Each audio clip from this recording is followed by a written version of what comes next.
Iglesia Fraternidad Cristiana de Laredo, una iglesia para la familia, presenta para todos los amigos y familias que nos escuchan por YouTube, la palabra de Dios. Te invitamos a nuestros servicios los jueves, montaña de oración a las 7 de la noche, y los domingos el culto de celebración, 6 de la tarde. Visítanos en Segundo Carbonel, Manzana G, lote 16, Urbanización Centenario, Laredo, Perú. Iglesia Fraternidad Cristiana de Laredo, una iglesia para la familia.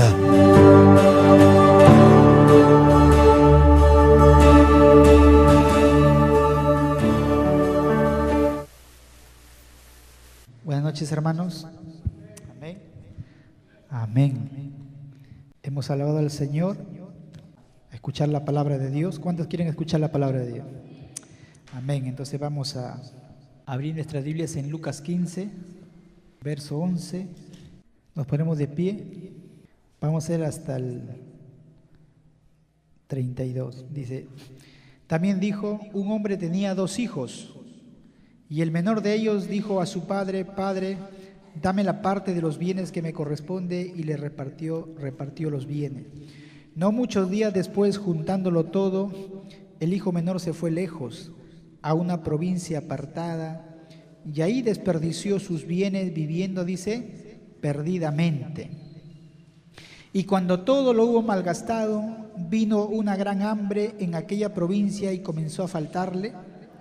Y se fue y se arrimó a uno de los ciudadanos de aquella tierra, el cual le envió a su hacienda para que apacentase cerdos.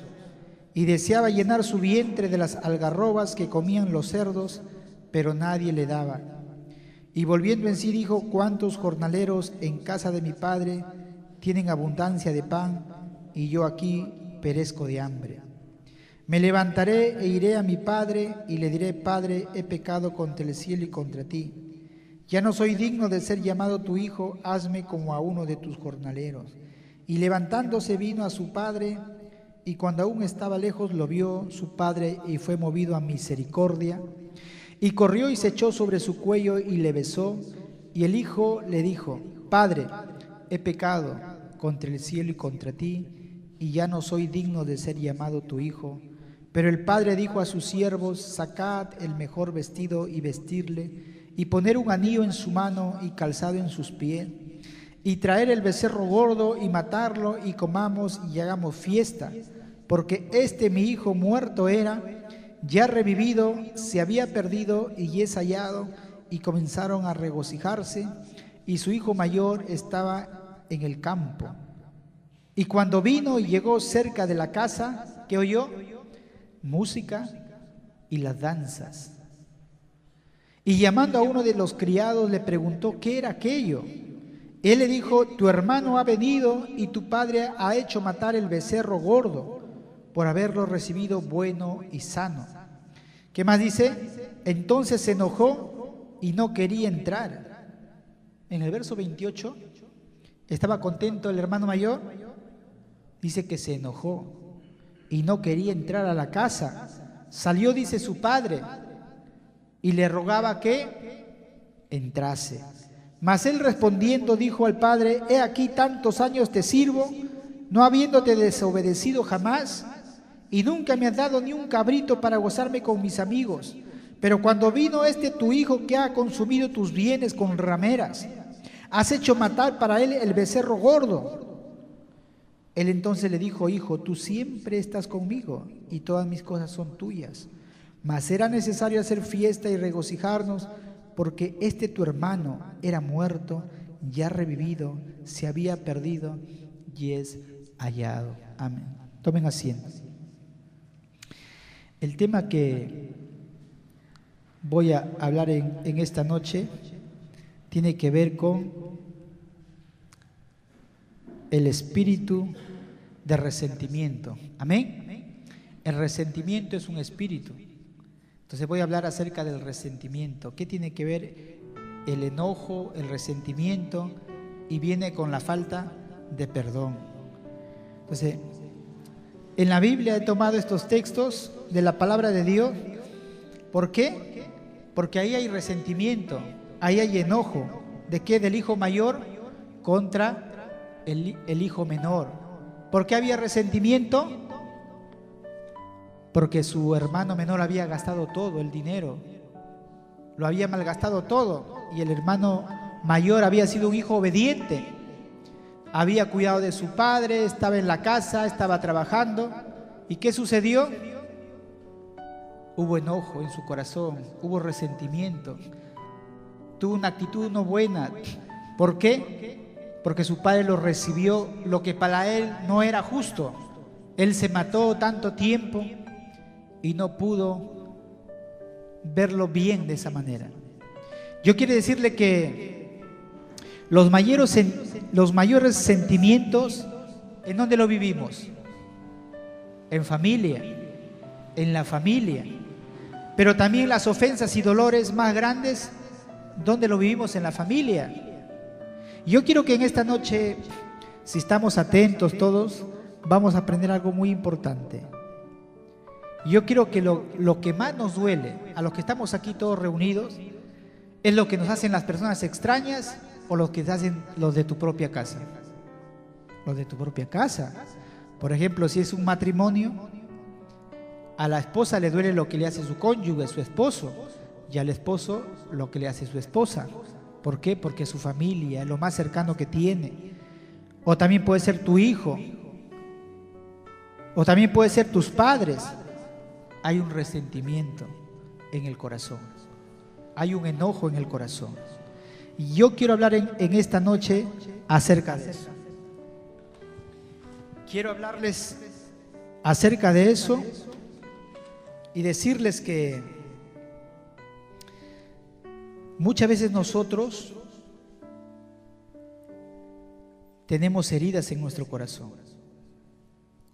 Tenemos heridas en nuestro corazón y saben una cosa, si nosotros no perdonamos, los llevamos con nosotros. Las personas aquí en la tierra, todos nosotros, lo que más tenemos son problemas con nuestros semejantes. Todos los pasamos.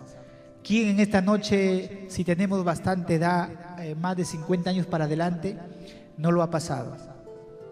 En su familia, resentimiento, los hijos contra el hermano, entre hermanos, por herencias, por preferencias, por todas esas cosas que hay, a veces por no haber sabiduría en los padres. ¿Y qué es lo que pasa? Trae problemas.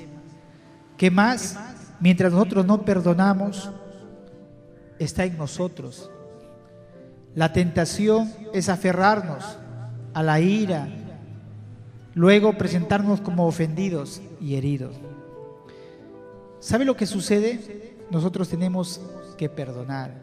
Yo quiero hablarles de una historia. ¿Cuánto han escuchado de la historia de José?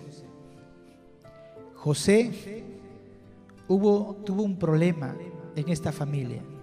Era una familia muy numerosa, eran 12 hermanos y José era el hermano menor, era el preferido, era la persona que su padre Jacob amaba. Y yo quiero decirles en esta noche que una de las cosas que nosotros hacemos cuando se trata de injusticias que nos hacen otros, es de suma importancia aún para nosotros que estamos en la iglesia como hijos de Dios, que somos miembros de la iglesia, que formamos parte de una familia. Hay dos maneras como nosotros afrontamos una injusticia o algo que nos hayan hecho mal. ¿Cómo lo afrontamos? La primera manera es de una manera natural. ¿Qué quiero hablar de una manera natural? Como todo el mundo lo hace. Y aún cristianos que conocen a Cristo. A veces cuando nos ofenden, tomamos el hecho como una ofensa personal. ¿Quién no lo toma así? También nos toma tal vez con sorpresa y decimos, pero si yo confiaba en esa persona, y ahora mira cómo me ha pagado. ¿Han escuchado eso?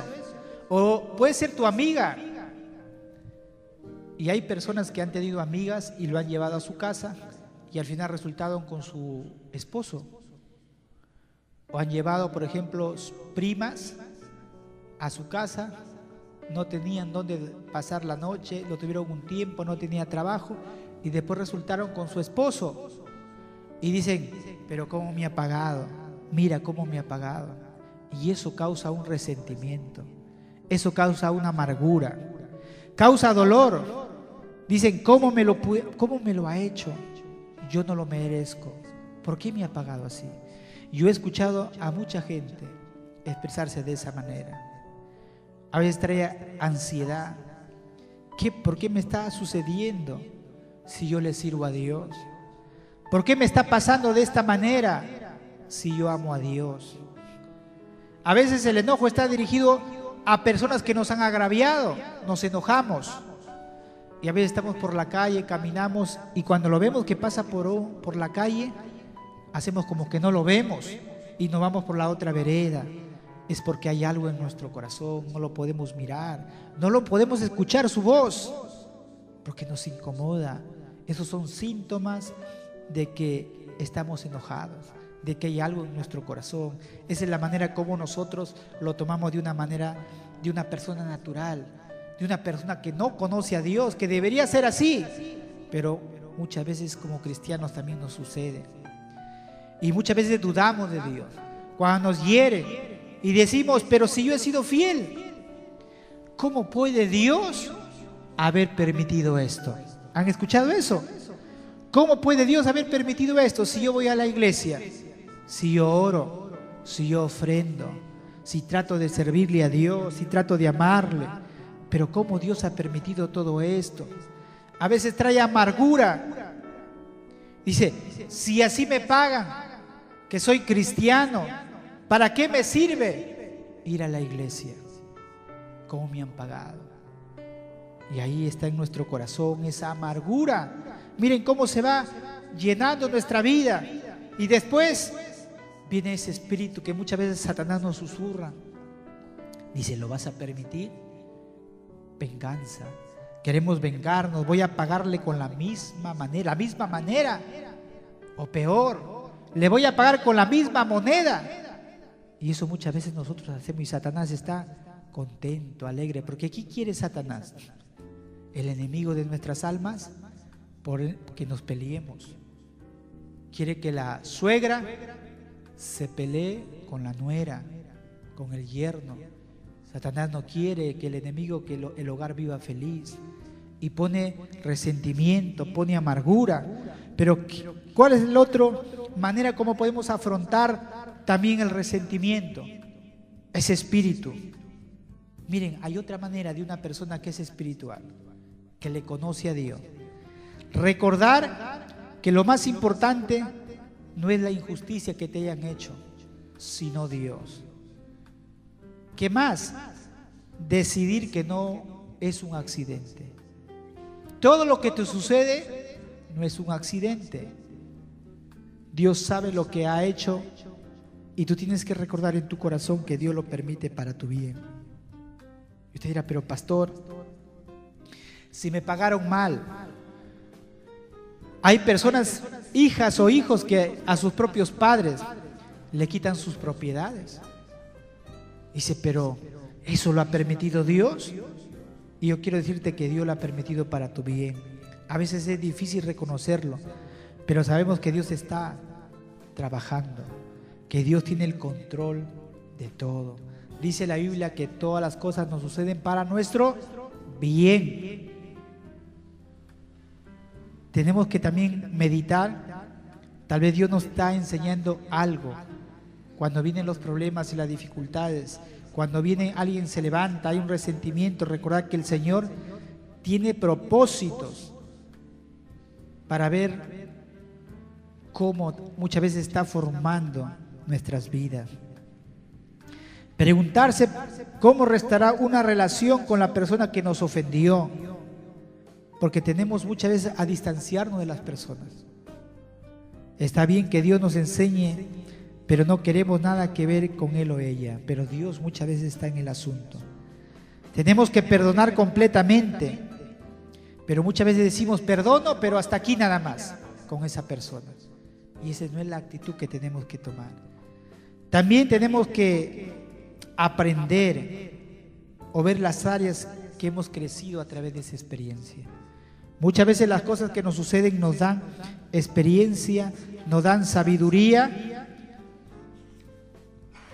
y eso es lo más importante. Y voy a narrarles un poquito acerca de algunos puntos acerca de José, en la vida de José. Dice que José en Génesis 37 fue el hijo favorito de su papá. Y él fue menospreciado por sus hermanos que le tenían envidia. Miren, ese es el problema de casi la familia, muchas familias. Y sus hermanos lo venden en enojo como esclavo a Egipto. ¿Cuántos años tenía José? 17 años. Pero este joven, Dios lo dotó de una manera particular. Y yo hago la pregunta, ¿él merecía todo ese trato que le dieron sus hermanos? ¿Qué dicen ustedes? ¿Lo merecía José que lo vendieran sus hermanos? No, no lo merecía. Génesis 39, un oficial egipcio llamado Potifar lo compra. Y a través de un tiempo gana respeto en la casa de su amo. Él lo administra todo y él resiste los intentos de la esposa de su amo que se fije en él y trata de seducirlo. Miren la tentación. Ella la acusa falsamente porque él no cede y es arrojado a la cárcel. Lo único que no quiso este joven era pecar contra Dios ni su amo. ¿Merecía ese trato? No lo merecía. Miren, ahí hay dos cosas ya. Su familia, sus hermanos lo vendieron, llega a una casa, lo calumnian y lo meten a la cárcel. Él no merecía ese trato. Génesis 40, en la cárcel se hace amigo de dos reos, un panadero y un copero. Y él interpreta los sueños en cuanto al futuro y ellos son liberados. Él interpreta los sueños y tal como interpretó, ellos salen libres. Y pide que ellos se acuerden de él para que les saquen de la cárcel. Tampoco, dice la Biblia en Génesis 40:15, tampoco he hecho aquí porque me pusiesen en la cárcel, pero se olvidaron de él. Estos hombres salieron de la cárcel y se olvidaron del favor que les hizo. La pregunta, ¿él merecía todo eso? Hermana, ¿merecía José todo eso? No lo merecía. ¿Qué más? Génesis 42-44, hubo una sequía. En Génesis 41 dice, al fin le dan la oportunidad de interpretar el sueño de Faraón y es puesto como primer ministro de la nación. Y José para ese entonces tenía 30 años. Había estado en esclavitud por ¿cuántos años? 14 años. ¿Merecía tal trato José de estar 14 años en la cárcel? No lo merecía. 14 años, hermano. Hubo sequía que agobiaba a Palestina y sus hermanos llegan a Egipto en búsqueda de comida. Se ponen enfrente de él lo que le habían hecho una injusticia y maldad a sus hermanos. Y él hubiera tenido la oportunidad de vengarse porque tenía una posición, una autoridad en Egipto. Y en el momento él tenía todo el poder para hacer lo que quisiera. Pero Dios se había usado 14 años para prepararlo. 14 años. Yo hago una pregunta. José, ¿usted cree que no hubo en su corazón un espíritu de un día vengarse? Sí lo hubo, por todo ese dolor. Pero Dios lo enseñó a perdonar. Dios lo enseñó a olvidar todo eso, a recordarlo, pero ya no que eso lo lastime, esa herida. A Pablo le tomó 11 años Dios prepararlo. A Moisés 40 años. Quiero decirle que muchas veces Dios, cuando tenemos ese espíritu nosotros de resentimiento en nuestro corazón, nosotros tenemos, muchas veces Dios tiene que tratar con nosotros para poder sacarlos. En algunos dura mucho tiempo, en algunos menos tiempo. ¿Saben lo que sucedió? ¿Cuál fue la reacción de José? Dice en Génesis 45:1 que él no pudo contenerse. Cuando se vinieron sus hermanos, dice que lloró tan fuertemente que todos lo oyeron, porque él estaba dolido por todo lo que había pasado. Y José le dice: yo soy José. Y les pregunta a sus hermanos, porque él se da a conocer a sus hermanos: ¿vive aún mi padre? Y sus hermanos no lo podían creer, que era el José que ellos vendieron. Le pagaron mal. Y él declara abiertamente: yo soy José, vuestro hermano, el que vendieron para Egipto. Y ellos decían: ¿ahora qué pasará? Ahora él es una autoridad, él se va a vengar.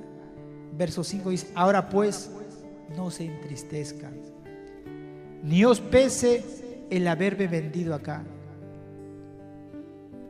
Y dice: porque para preservación de vida me envió Dios delante de vosotros. La pregunta es: ¿cómo lo tomó José? ¿Se hizo la víctima? Comenzó a llorar y decir: ¿por qué me vendieron si yo no hice esto? ¿Por qué me pagaron mal? ¿Hizo eso?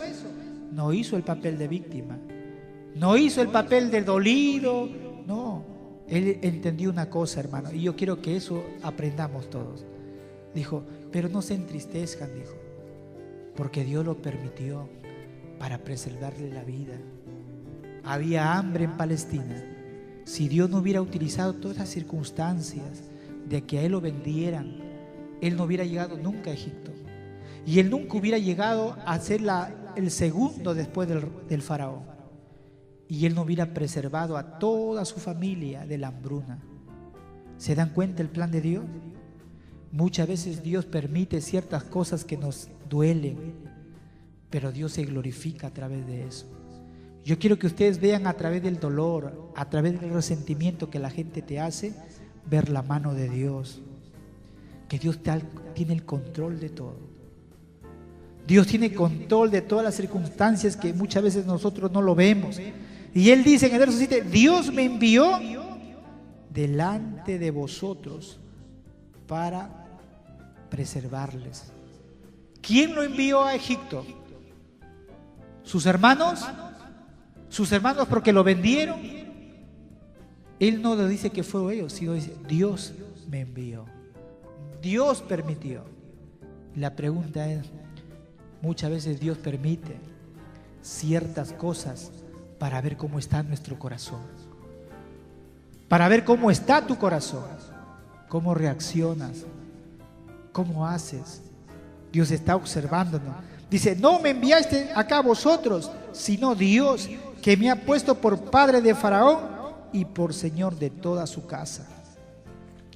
Y sigue diciendo José: dense prisa, vayan a mi padre y decirle: así dice tu hijo José, Dios me ha puesto por señor de todo Egipto. ¿Quién lo puso ahí? Dios.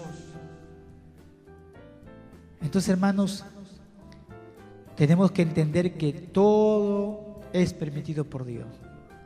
Cada lágrima que tú botas de tus mejillas, cada dolor, Dios no lo desaprovecha. Dios no lo desaprovecha. Cada traición, sea de tu esposo, de tus hijos, Dios lo usa para que te haga mejor persona. En José no había amargura. Si en él hubiera tenido un espíritu de amargura, de dolor, Dios no lo hubiera usado. Dios no lo hubiera puesto en tal autoridad en Egipto. Porque ¿sabe lo que sucede, hermano? Que cuando nosotros hay el enojo y la amargura y el resentimiento, es como que si fuera algo que no permite que la bendición de Dios fluya en nuestras vidas. Y él interpreta el propósito de Dios para proveer para ellos. Lloró ampliamente con ellos, con sus hermanos, se reconciliaron. Yo hago una pregunta aquí: ¿cuánto fue la última vez que usted lloró con algún familiar, con algún hermano en la fe? Muchas veces cuando nos hieren tendremos a aislarnos, a distanciarnos el uno del otro. Pero tenemos que entender, hermanos, que nosotros también somos una familia en Cristo. Y habla acerca de la familia de Dios, pero tenemos que entender que también tenemos una familia carnal. Y muchas veces nosotros tenemos que, Dios nos manda a tener amor y perdón, y mucho más si conocemos a Cristo en este tiempo. Amén. Tenemos que actuar de manera diferente. José les dio mucha ropa, dinero, provisiones, animales para su viaje de regreso a su padre. Pero sabes, hermanos, tal vez yo quiero decirle que él los conocía a sus hermanos. Le dice, no riñan por el camino. José sabía que sus hermanos eran iracundos, peleaban. Él no se engañaba, sabía que no habían cambiado. Al contrario, Dios sabía, pero en él sí Dios hizo una obra en su corazón. Él había cambiado y él es realista. Yo quiero decirles, hermanos, que uno de los problemas más grandes en nosotros como cristianos y en nuestras iglesias es el dar y recibir perdón, hermanos. Amén. El perdón. Yo quiero decirles, hermanos, que la palabra de Dios, muchas veces nosotros, el perdón no solamente libera a la persona que nos ha ofendido, sino también nos libera a nosotros mismos. Cuando nosotros, la gente nos ha ofendido y nosotros todavía tenemos en nuestro corazón esos sentimientos, eso hace daño. Se consultó a los médicos y le dijo, ¿cuál es la enfermedad que trae más enfermedad en las personas? ¿Y sabe lo que dijeron los médicos? Él le dijo, es el resentimiento. El resentimiento, ¿sabe lo que genera? Cáncer en la gente, enfermedades. ¿Por qué? Porque cuando nosotros estamos resentidos, dice que nuestro cuerpo genera venenos. Nuestro cuerpo genera, y eso trae enfermedades en nuestra vida. La falta de perdón. La falta de perdón trae enfermedades a nuestra vida. Y nuestro cuerpo paga todo eso. El perdón cambia la forma en que nosotros recordamos. Si nos han herido, transforma la bendición, la maldición en bendición. Y nosotros muchas veces tenemos que perdonar a nuestros padres por divorciarse. Hay muchos jóvenes que no perdonan a sus padres por haberse divorciado. Muchas veces algunos padres están resentidos con sus hijos por su falta de amor, porque no los ven. O muchas veces estamos resentidos por nuestros amigos que en los momentos que más los necesitábamos, nunca estuvieron en tiempo de mayor necesidad con nosotros. Y estamos resentidos. Ya no necesitas, hermanos, sentirnos víctimas de acontecimientos que nosotros no podemos tener control. ¿Sabes qué es el espíritu de víctima? Es decir, no, me ofendieron, me hicieron. Eso el cristiano no tiene que tener. El cristiano ya no tiene que sentirse víctima. Las experiencias, hermanos, aumentan nuestra sabiduría y afinan nuestro discernimiento. Cada problema, cada dificultad que nosotros pasamos. ¿O cuántos de ustedes estamos resentidos por el trato que recibimos por los hermanos en la iglesia? Cuando en lugar de ayudarnos, nos condenaron en la iglesia. Así hay iglesias, hermanos, que cuando el hermano le falla al Señor, en lugar de ayudarte, te condenan. O te descuidaron cuando debieron haberte buscado restaurado espiritualmente. Pero ocurrió. Y revivirlo, ¿va a cambiar la situación? No va a cambiar la situación. Yo les pongo un ejemplo. ¿Qué pasaría si usted está por Trujillo? Usted está por Trujillo y viene un ladrón y le quita su cartera y usted se resiste y el ladrón agarra y le pega, le golpea, le da una paliza y usted se va al hospital, ¿qué es lo que usted hace? Usted se va al hospital y trata rápidamente de curarse o no, sus heridas, y rápidamente salir y hacer su vida. ¿O está obsesionado con el delincuente pensando, si le encuentro a este me ha golpeado, no sé, lo voy a encontrar, lo voy a buscar? No hace eso. Se concentra en su cuerpo físico para que se sane rápidamente. Entonces, su preocupación sería recuperarse pronto, ¿o no? Porque de su cuerpo físico. Pero con heridas físicas buscamos ayuda rápidamente al hospital, al médico. Pero ¿qué pasa, hermanos, con las emociones? Muchas veces nos centramos en el problema en vez de la solución, ¿o no? Dice, ay, me hirieron, habló mal de mi persona, y está pensando por qué lo ha hecho. ¿Se da cuenta cómo actuamos? Nos centramos en el problema, no es la solución.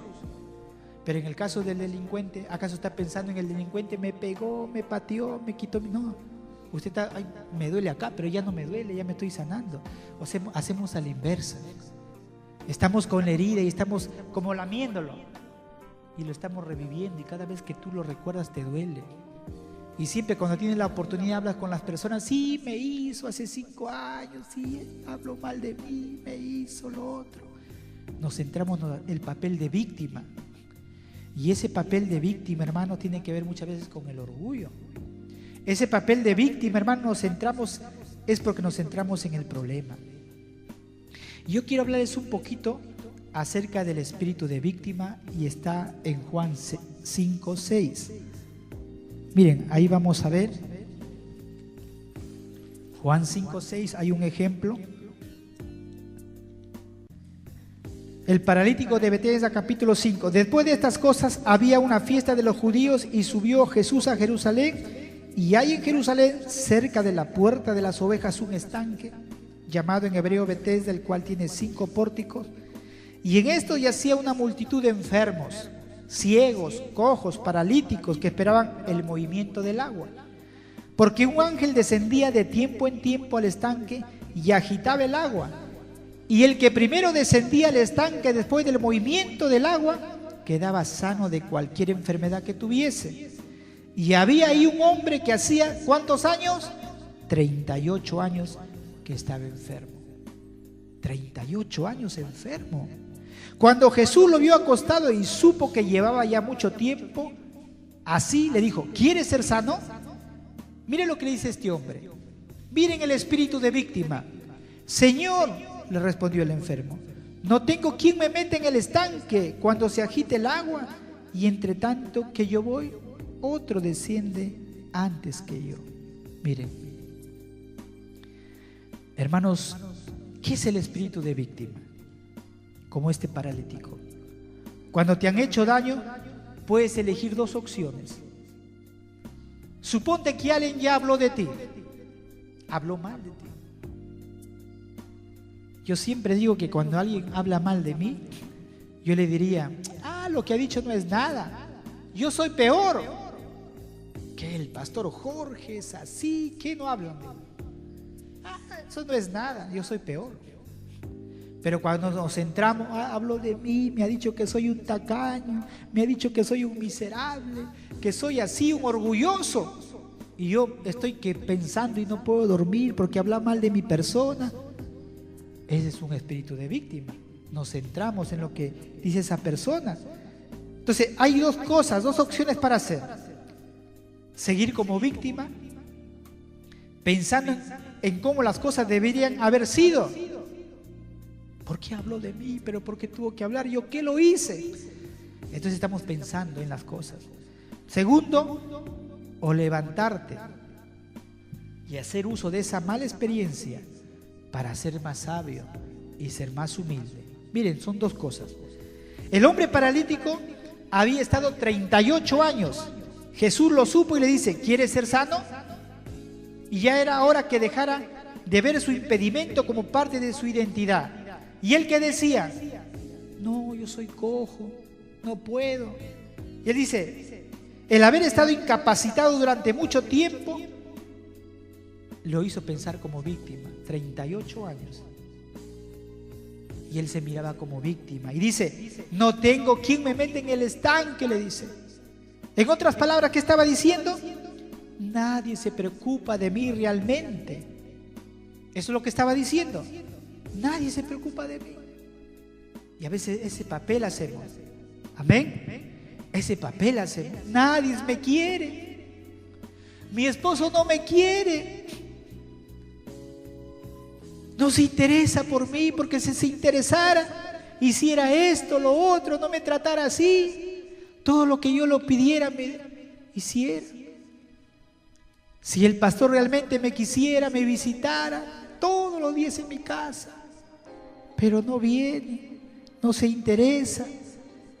Mire, cuando Jesús le ordenó que se levantara, él sabía que eso requería coraje. ¿Para qué? Para vencer sus sentimientos de desesperanza y autocompasión.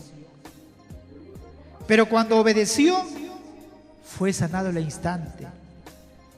Yo quiero decirles, queridos hermanos, y los que me escuchan, que Dios nunca te obliga a que seas sanado.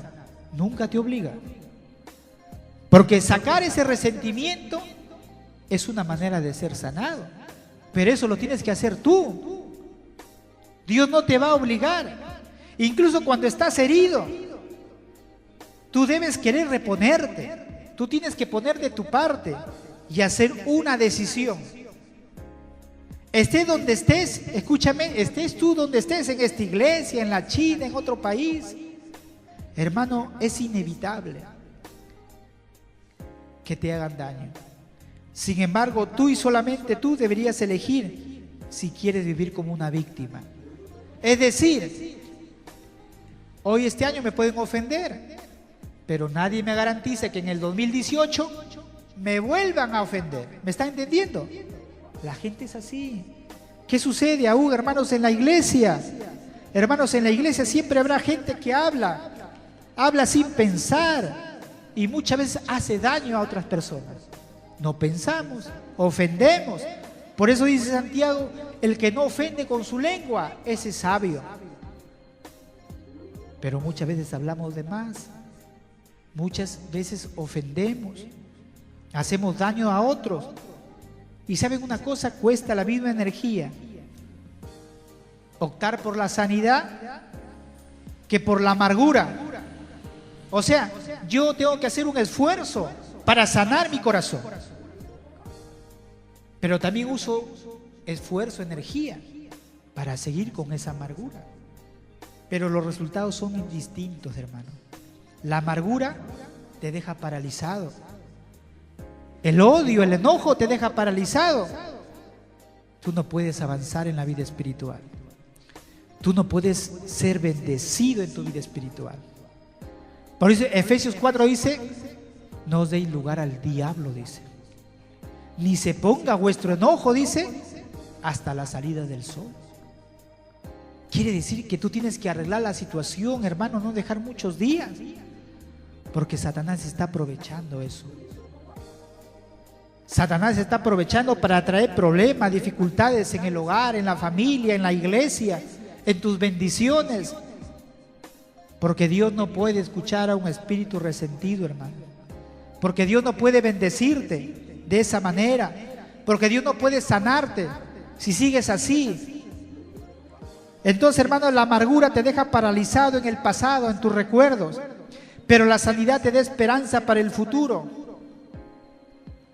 ¿Cómo perdonar y olvidar? Colosenses 3:13 dice, perdonaos. Si tuvieres alguna queja contra otro, de la misma manera que Cristo os perdonó, dice que nosotros debemos perdonar. Entonces, hermanos, nosotros tenemos que entender que la ira y la falta de perdón, hermanos, vierten toxinas mortíferas en nuestro cuerpo. ¿Y qué deberíamos hacer cuando ha sido tratado injustamente? Confrontarlo. expresar lo que hay en nuestro corazón de una manera humilde y no condenatoria, y después dejar el resto al Señor. Liberarlo. Él nos da la gracia para hacerlo. Recuerda la cantidad de veces que el Señor te ha perdonado. Amén. ¿Cuántas veces te ha perdonado el Señor? Todos los días. ¿Cuántas veces ofendemos? Todos los días. Y Dios nos perdona siempre. Orar por el ofensor. Dice la Biblia en Mateo 5:44, orad por lo que os ultrajan. Tenemos que orar. Sin mostrar misericordia, la vida se convierte en un círculo vicioso de venganza, de resentimiento. Pero si caminas con amor, experimentamos libertad. Experimentamos el amor de Cristo en nuestra vida. Amén. Para terminar, yo quiero decirles que para evitar, hermanos, todas estas cosas tenemos que concentrarnos en Dios y no concentrarnos en aquellos que nos han herido. Amén. En Dios, concentrarnos siempre en Él, trabajar en la obra de Dios, estar ocupados en la obra de Dios, devolver bien por mal. No somos dueños de nosotros mismos. Dios nos ha comprado con precio de sangre, y si le pertenecemos a Dios, somos seguidores de Cristo. Entonces tenemos que mostrar amor, misericordia. Y cuarto lugar, hermanos, saber que Dios tiene el control. Amén. Si te han ofendido, no echar la culpa a nadie. Dios mío, tú sabes por qué lo has permitido. Tal vez algo me quieres enseñar. Tal vez quieres que tú seas una persona que aprenda a perdonar a pesar de lo que me hagan. Señor, gracias. A veces le pedimos, Señor, dame paciencia como pastores. Y a veces Dios pone una persona bien problemática en la iglesia. Porque Dios nos quiere enseñar a ser pacientes con las personas. Y a veces no lo vemos de esa manera. Pero Dios tiene el control de todo, hermano. En Génesis 50:20, como dijo José, no se entristezcan porque Dios lo ha permitido. Dios tiene control de todo y tenemos que confiar, hermano, en que Dios dará el pago conforme a sus obras. Es decir, yo no tengo por qué amargarme. Si me hicieron daño, a pesar de que yo lo hice un bien, Dios se va a encargar. Dice Dios, mía es la venganza, yo daré el pago. Timoteo, en 2 de Timoteo 4:14, Pablo le dice, ¿sabes qué, Timoteo? El calderero le dice, me ha pagado mal. Pero dice, Dios le pague conforme a sus obras. Así que tenemos que poner en las manos de Dios, hermano. No tenemos que nosotros estar maquinando, me la va a pagar, lo voy a hacer esto. No, Dios, tenemos que confiar que Dios dará el pago conforme a las obras, hermano. Amén. Por eso nos conviene a nosotros llevarnos bien con todos, hermano. Perdonar, tener un corazón perdonador. Y tenemos que perdonar a los que nos han herido. El resentimiento y la falta de perdón estancan nuestra vida espiritual. Y Dios desea que seamos libres para que podamos cumplir el propósito de Dios en nuestras vidas. Amén. Entonces, en conclusión, hermanos, nosotros tenemos que perdonar. Amén. Y en esta noche, hermano, si cada uno de ustedes dice, en la palabra dice, si tú no perdonas, dice Jesús, yo tampoco te perdono. El que dice, yo amo a Dios, pero todavía aborrece a su hermano, él es mentiroso, porque no está en la luz, todavía está en las tinieblas. Amén. No podemos estar en nuestro corazón con resentimientos. Quiere decir que Cristo todavía no está en nuestro corazón. Tenemos que arreglar nuestra situación con las personas que nos han ofendido. Si ya murió, orar, Señor, perdono, me ofendió, me traicionó, ya murió. Solamente tenemos que dirigirnos a Dios y decirle con nuestras palabras el nombre de la persona y perdonar. Muchas veces en el hogar, hermanos, hay los problemas entre los suegros, los yernos, las nueras. A veces las nueras se meten en el hogar de los hijos y trae problemas, hermano. Por eso yo digo, donde no se invitan, no tenemos por qué meternos. Amén. Los hogares de los hijos los llevan ya ellos. Si usted, las madres, dice, ay, no lo atienden, no lo lava mi hijo, No es su problema, hermano, es un hogar aparte. Si la nuera duerme hasta tarde, no le ponen su desayuno, es problema de ellos. Por eso que el matrimonio siempre debe vivir aparte, amén. Entonces, hermanos, nos evitamos de tantas cosas, de tanto contaminar nuestro corazón, y tenemos que vivir en paz, hermano, para que el día en que nosotros partamos de esta tierra, no vamos a poder morir en paz. Yo hago la pregunta en esta noche: ¿tú puedes dormir en paz, hermano? ¿Puedes dormir en paz? Si tú duermes en paz, quiere decir que está bien tu corazón. Pero si hay un sobresalto en tu corazón y hay cuentas que arreglar con una persona en tu hogar, en tu familia, con tus hijos, con el esposo, es tiempo, hermanos, de pedir perdón. Y no esperar que la persona que te hirió venga, sino tú ir. Por eso dice la Biblia: si tú tienes algo contra tu hermano, o tu hermano tiene algo contra ti, ahí te acuerdas que tu hermano tiene algo contra ti. Deja tu ofrenda, dice, anda y reconcíliate con tu hermano. Y después dice, ven y presenta tu ofrenda. ¿Por qué dice así? Porque Dios no puede escuchar a un corazón resentido. Porque Dios no puede escuchar a un corazón que está dolido. Dios no puede usar a una persona que su corazón está mal, está herido, hermano. Entonces tenemos que ser sanos. Tiene que haber sanidad en nuestras vidas, en nuestro corazón, para que Dios nos pueda usar. Amén. Vamos a ponernos de pie en esta noche. Vamos a orar. Si hay cosas que arreglar, hermanos, queridos hermanos que están aquí, tal vez algunos están enfermos, Dios no los sana. Tenemos que analizarnos qué está pasando en nuestras vidas. ¿Por qué Dios nos obra? Ha obrado el pastor, han obrado varias personas y no obra en mi vida. ¿Qué está pasando? Tal vez hay una falta de perdón ahí en tu corazón. Tienes que perdonar. Tienes que deliberar a esa persona en el nombre de Jesús. Vamos a orar. Vamos a inclinar nuestros rostros ahí y orar al Señor. Amado Jesús, te doy gracias en esta noche. Espíritu Santo, tu palabra, Señor. Y en esta noche, dame la gracia. Tal vez tú digas, no puedo, no tengo fuerza, no tengo el valor, no siento en mi corazón perdonar. No es cuestión de sentimiento, es cuestión de obedecer la palabra de Dios. Él dice, perdonad. Y en esta noche, tú tienes que ser obediente. Dile, Señor, abro mi corazón en esta noche. Y ahí en tu corazón, tú di el nombre de esa persona. Y si esa persona está viva, si esa persona es de tu familia, tú tienes que ponerte a cuentas. Señor Jesús, abro mi corazón y yo perdono, Señor, a tal persona que me ofendió.